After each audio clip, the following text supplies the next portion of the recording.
Behold, your Lord said to the angels, I am going to place a vicegerent on earth. The Arabic word is khalifa. It means a representative or an emissary of mine. And they said, the angels said, will you place therein one who will spread corruption and shed blood, while we celebrate your praises and glorify your holiness? And God said, he said, truly I know what you do not know. See, that's the verse that hooked me. That's the verse that caught my attention. That's the one that kept on making me read the story again and again and again. Because listen to the way it begins. Behold, your Lord said to the angels, I am going to place a representative of mine on earth, a vicegerent of mine, an emissary, one who acts on my behalf. I thought, that's not the way it goes. You're not supposed to be placing man on earth in some positive role. You place man on earth as a punishment for his sin. Clearly, I knew the author didn't quite get the point.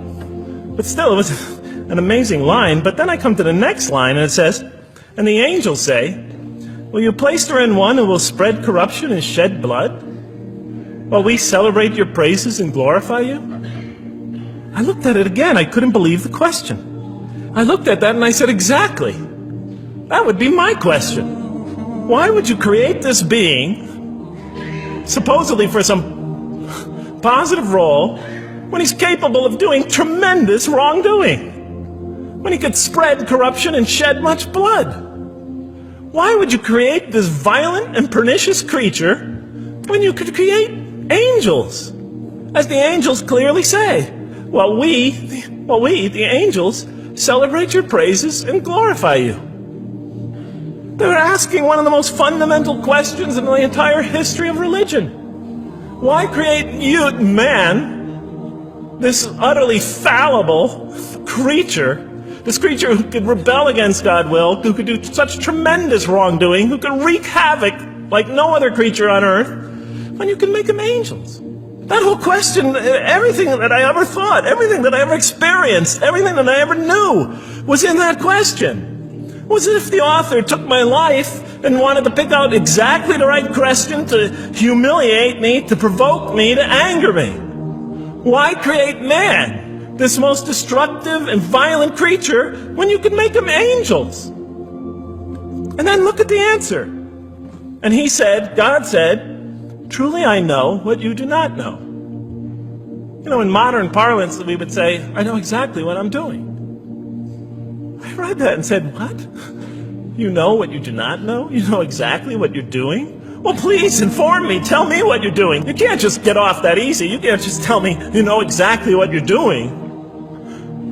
Not after what I've been through. Not after you made me this way. And then I realized, of course, I was arguing with a God I didn't even believe in. And that would happen several times as I read through the Quran. And sometimes I would just get into so agitated by what I read, I'd start arguing with this voice that I'm reading before me, that's calling to me. So we turn to the next verse. It turns out that the Quran just doesn't dismiss the question, it starts to answer it a little bit. And in the next verse it says, and he taught Adam, God taught Adam, the names of all things. And then he placed them before the angels and said, tell me their names if you are right. So this verse is clearly referring to the previous one. But notice what it says. And he taught Adam the names of all things. So here we see Adam is not only just a creature who knows how to name things, who's acquiring the gift of language, but he's also a learning creature. God is teaching him. Now right here, right in this verse, and it'll come even clearer in the subsequent verses, that the very first thing that the Quran is going to emphasize here is man's intellect. He is a learning creature. He is taught. And what is he taught? What is one of the great intellectual gifts he's given in response to the angel's question? The gift of language. Because through language, mankind can not only learn, but he could learn things not only through his own experience, but he could learn things that other people have experienced of times and places that are hundreds, thousands of years and miles separated from him. And so that all our knowledge becomes cumulative. Every generation learning from the generation before it. I'm learning today from authors I read from other sides of the world that may have existed 2,000 years ago. And so we all contribute to our collective learning and knowledge. And so what I'll see later in the Quran, And the Quran will emphasize this again and again and again. Like in one verse it says, read in the name of your Lord who created a man out of a tiny creature that clings. Read, it commands the reader. For your Lord is most bountiful. Why is he most bountiful? What great gift did he give you? For he taught man the use of the pen, and through it taught him what he otherwise could not know. And he taught Adam the names of all things. And then he placed them before the angels and said, tell me their names if you are right. Okay, you have this objection you have this natural question about this creation of mankind. Here, this mankind is this human being, this human creature is a learning creature. He has many intellectual gifts. Here, I'm going to place these things before you. Tell me their names if you are right about man. And what did the angel say? Glory to you. We have no knowledge except what you have taught us. In truth, it is you who are knowing, the wise. They say this task, this intellectual test that's put before them is beyond their grasp. And so in the next verse we read, and he said, "O Adam, tell them their names." And when he had told them their names, notice how it's just like it's nothing for him. For mankind, he has this phenomenal ability. And that's clearly the point of these verses. Even though I felt that the author didn't quite, it was as if I realized that he didn't misunderstand the story. He was taking one of the great stories in the history of humankind, one of the fundamental greatest stories in the history of mankind, and molding it and using it as a vehicle for an entirely original message. And God said, did I not tell you that I know what is unseen in the heavens and the earth? And I know what you reveal and what you conceal? In other words, didn't I tell you I know exactly what I'm doing?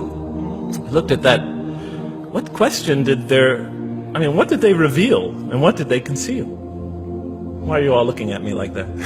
You're starting to scare me. You're all looking very serious. Am I losing you? Wow. Okay. So, they revealed the sinister and evil propensities of man. But what did their question conceal? And all you have to do is think about it for a minute.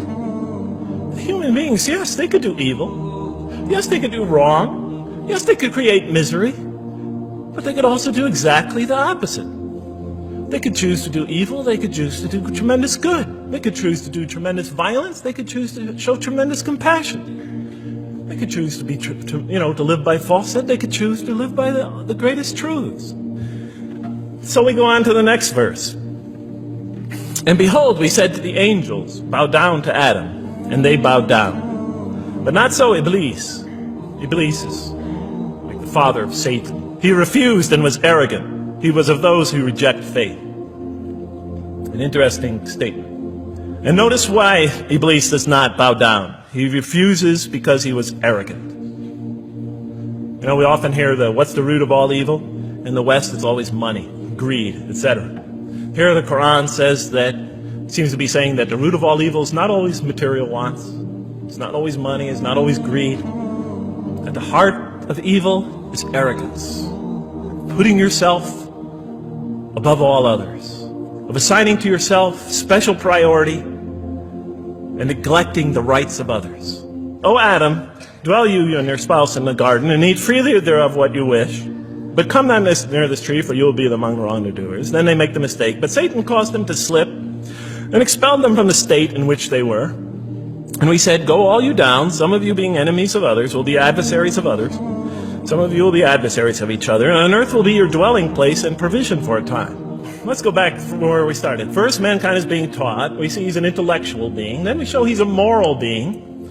Moral being means he's a being that's going to have to make choices.